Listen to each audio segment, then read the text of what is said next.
اور میرے آقا نے اپنی مبارک زبان سے یہ ارشاد فرما دیا الخلق عیال اللہ فحب الخلق الی اللہ من احسن الی عیالی.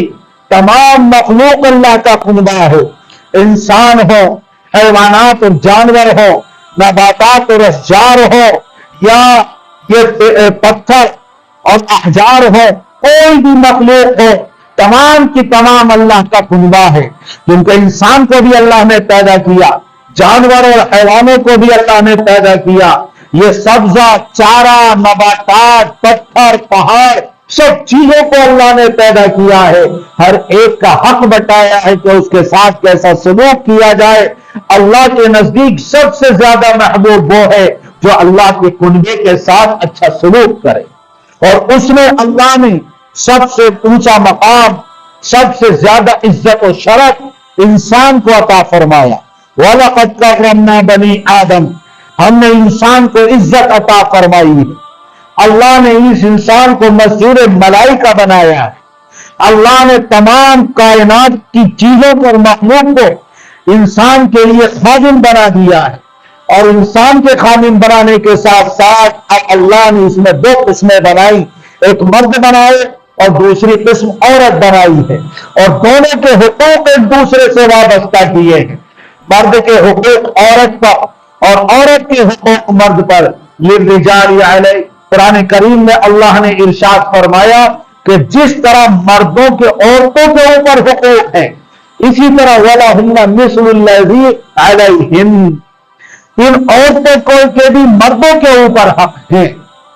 اب بیٹی کی شکل میں ہے جب اسلام نے حق بتایا، بہن کی شکل میں ہے اسلام نے حق بتایا، بیوی کی شکل میں ہے تو اسلام نے اس کا حق بتایا، اور ماں کی شکل میں ہے تو اسلام نے اس کا بھی حق بتایا.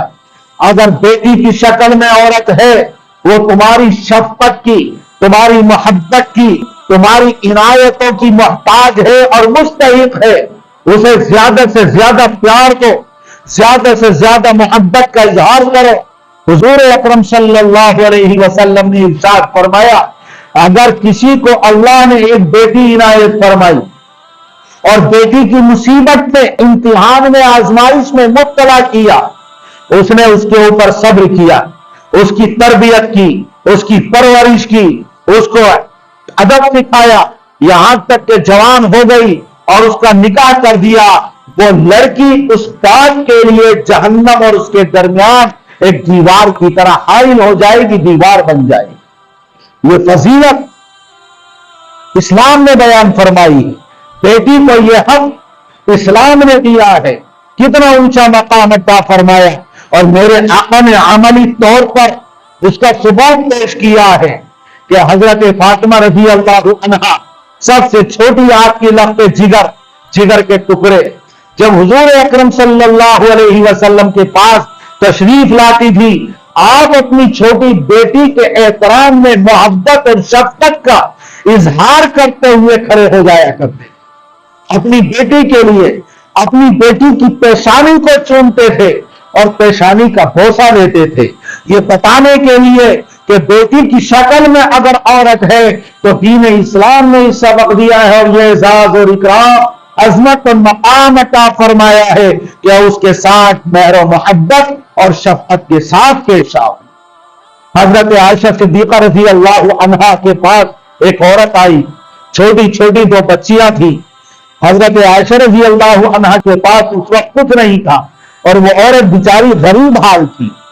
حضرت عائشہ رضی اللہ عنہا نے کھجور تھی وہ عنایت فرما دی. اس نے دو ٹکڑے کیے، ایک اس بیٹی کو دیا اور ایک ٹکڑا اس بیٹی کو دیا، دونوں نے کھا لیا. یہ واقعہ جب آقا تشریف لائے تو حضرت عائشہ نے بیان فرمایا حضور اکرم صلی اللہ علیہ وسلم نے اگر عورت بیٹیوں کی شکل میں ہے تو یہ عزت و مقام عطا فرمایا. آپ نے فرمایا کہ جو بھی دو بیٹیوں کی آزمائش امتحان میں مبتلا کیا گیا، اس نے تربیت اور پرورش کی، جوان ہونے کے بعد ان کا نکاح کر دیا، وہ میں قیامت میں اس طرح اٹھائے جائیں گے.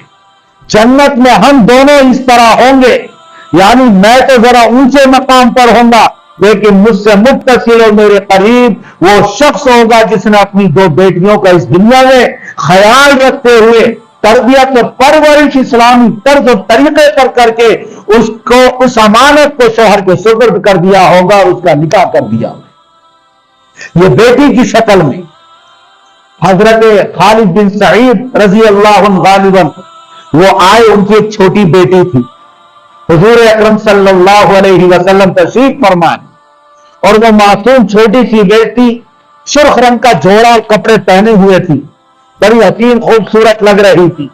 حضور اکرم صلی اللہ علیہ وسلم نے فرمایا بہت خوب، بہت خوب، بہت اچھا، ماشاءاللہ بہت اچھا۔ وہ بیٹی آ کر آپ کے پیچھے آپ کے مہر نبوت سے جو آپ کے شانے کے درمیان تھی کھیلنے لگی۔ اگر خالد بن سعید منع کرنے لگے، آپ نے فرمایا منع نہ کرو۔ آپ اس بیٹی سے محبت کا، شفقت کا، مہر کا مظاہرہ کرنے لگے اور اس کے مزاج کے مطابق اس کو چھوڑ دیا گیا کہ تاکہ حضور اکرم صلی اللہ علیہ وسلم کے بدن مبارک پر جو مہر نبوت ہے اس کو دیکھے، اس کو چھوئے اور اس سے کھیلے۔ یعنی کس قدر بچیوں کو آپ عزت دیتے تھے اور پیار اور محبت کا اظہار کرتے تھے۔ ایک چادر بڑی خوبصورت آپ کی خدمت میں ہدیے میں پیش کی گئی، آپ نے فرمایا کس کو دوں؟ پھر خود ہی فرمایا ام خالد کو بلا کر لاؤ۔ لہذا ام خالد کو بلا کر لایا گیا، آپ نے وہ چادر ان کو دی اور یہ کہا یہ چادر بہت اچھی ہے، تم اس کو پہنو اور پرانا کرو، پہنو اور پرانا کرو۔ مطلب یہ تھا کہ خوب پہنو، تمہاری عمر دراز ہو، پہنتے پہنتے یہ چادر پرانی ہو جائے۔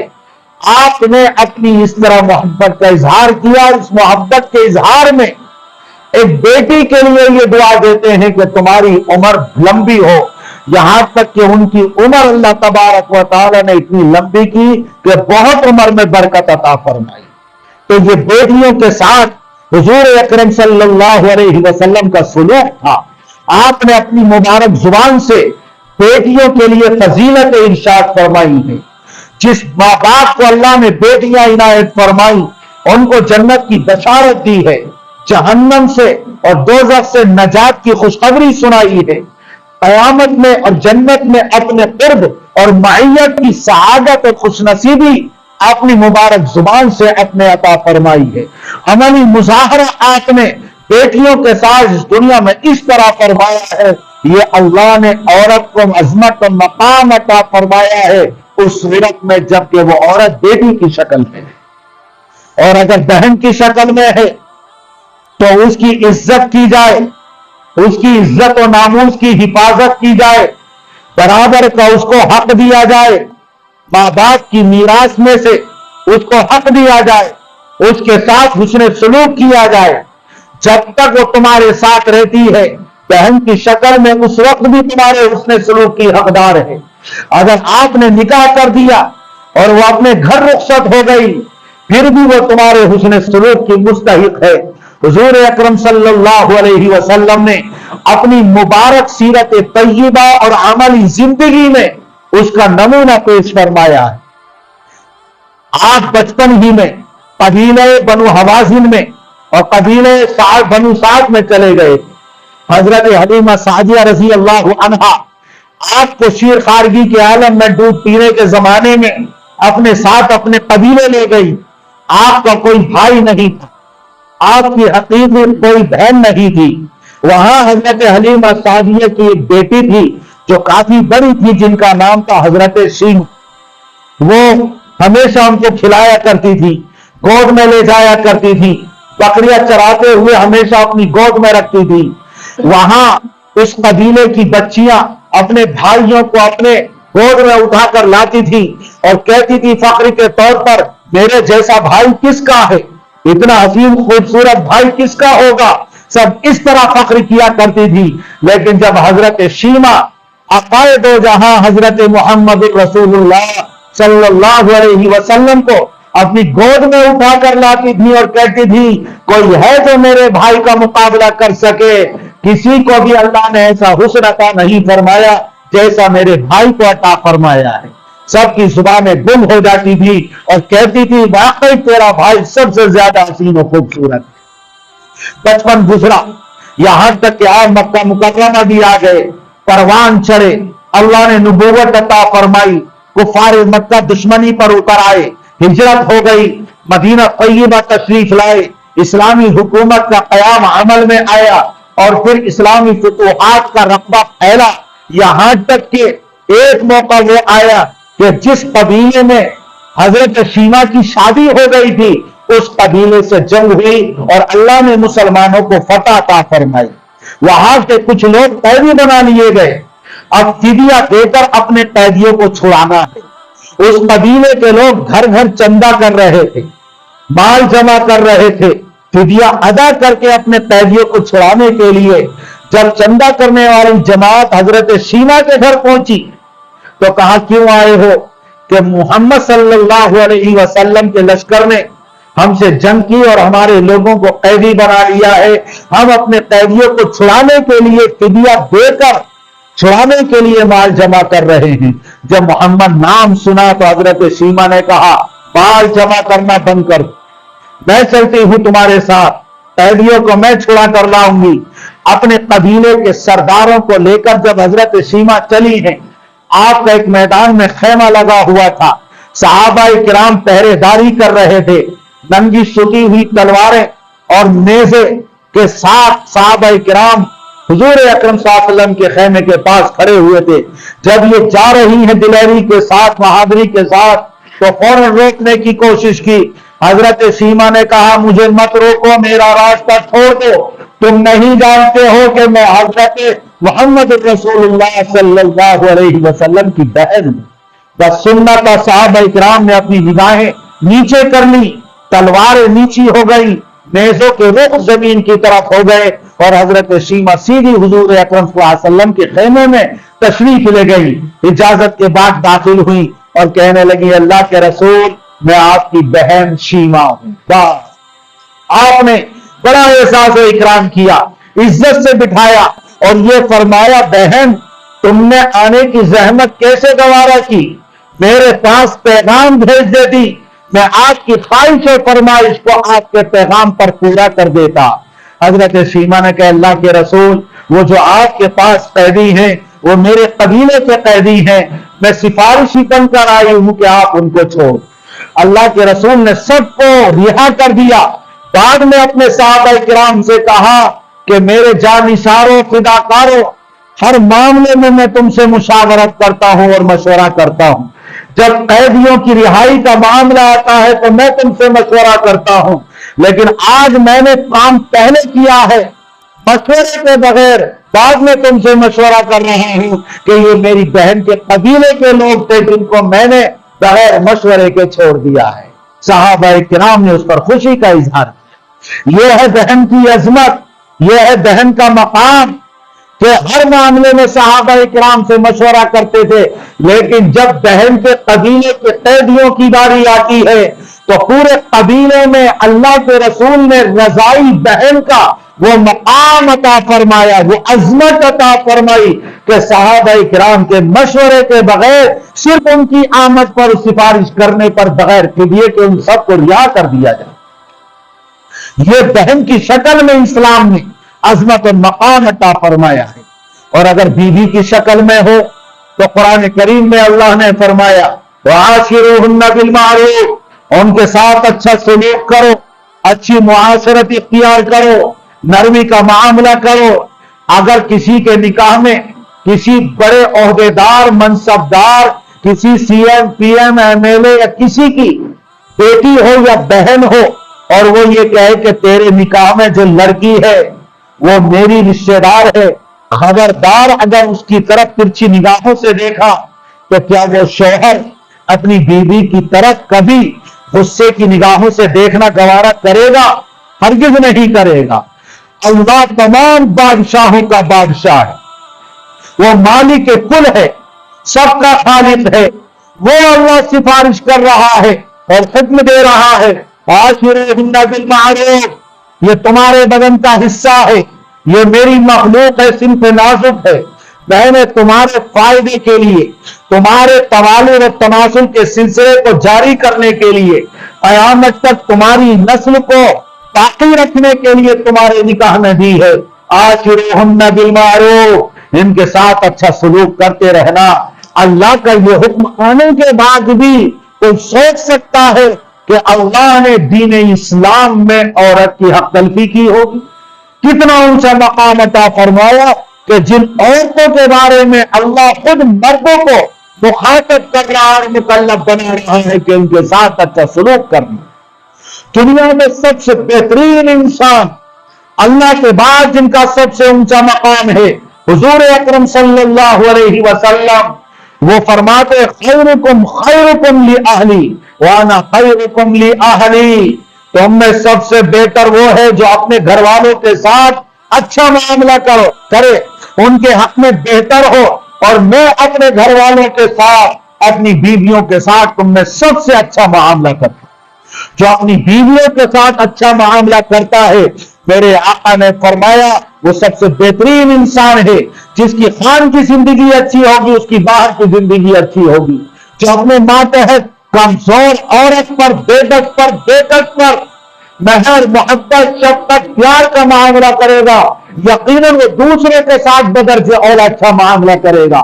ورنہ آج ہمارے مسلم معاشرے کا حال تو یہ ہو گیا ہے کہ باہر میں بھیگی بلی بنے رہیں گے، چوہے بنے رہیں گے، اور تمام باہر کی ٹینشنیں لے کر جب گھر میں داخل ہوں گے تو مونچھوں پر تاؤ دے کر، شیر پاور بن کر، ہیریے بن کر، یا اس طرح کہ ہٹلر کی یا چنگیز خان کی روح اس کے اندر حلول کر چکی ہوگی، اور پورا غصہ اور ٹینشن بیچاری صنف نازک اور بے بس عورت پر آ کر اتاریں گے۔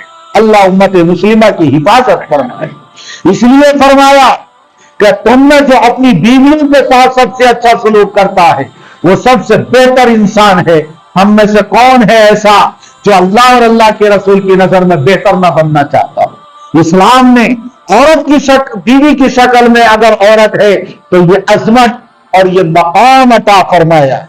اور ایک حدیث میں اللہ کے رسول صلی اللہ علیہ وسلم نے یہ ارشاد فرمایا، یغلبن کریما ویغلبہن لئیما وانا احب ان یغلبن وانا احب ان اکون مغلوبا ولا احب ان اکون لئیما، او کما قال علیہ الصلوۃ والسلام، کہ جو شریف ہوتے ہیں مرد، عورتیں ان کے اوپر حاوی رہتی ہیں۔ یغلبن کریما، کیوں؟ وہ اللہ کا ڈر ہے، اگر غلطی ہو گئی ہے تو اللہ کے لیے معاف کر دیتے کہ بیچاری یہ اللہ نے میرے ماتحت اس کو بنایا ہے، میرے نکاح میں اس کو بنا دیا ہے، یہ اپنے باپ کو چھوڑ کر، ماں کو چھوڑ کر، بہنوں کو، بھائیوں کو، اپنے گھر بار کو چھوڑ کر جہاں جوان ہونے تک پلی اور بڑی میری خاطر میرے گھر کو آباد کرنے کے لیے آئی، اگر اس سے غلطی ہو گئی ہے تو اللہ کے لیے اس کو معاف کر دیتا ہے، جس کی وجہ سے اور بعض عورتیں ان کے اوپر غالب آ جاتی ہیں۔ لیکن یہ مرد حدیث کی روشنی میں شریف ہے، کیا ہم شریف نہیں بننا چاہیں گے؟ تو اللہ نے عورت کو یہ مقام عطا فرمایا کہ اگر تم شریف بنتے ہو تو عورت تمہارے اوپر غالب بھی آ جائے تو اس کے ناز نخرے برداشت کرو۔ یہ عورت کی عزت ہے اور عورت کا مقام ہے۔ جو کمینے ہوتے ہیں وہ عورتوں پر غالب رہتے ہیں، یغلبہن لئی، جو کمینے ہوتے ہیں وہ غالب آتے ہیں، یعنی پورا غصہ، ٹینشن اور تمام ظلم و ستم کا تختہ مشق اپنی بیوی کو بناتے ہیں۔ میرے آقا نے فرمایا میں تو یہ پسند کرتا ہوں شریف رہوں، میں کمینہ نہ بن۔ اس لیے بیوی کی شکل میں اللہ تبارک و تعالیٰ نے، دین اسلام نے عورت کو یہ عزت اور یہ مقام عطا فرمایا۔ اور اگر ماں کی شکل میں ہو تو وہ ماں تمہارے لیے جنت بھی ہے، جہنم بھی ہے۔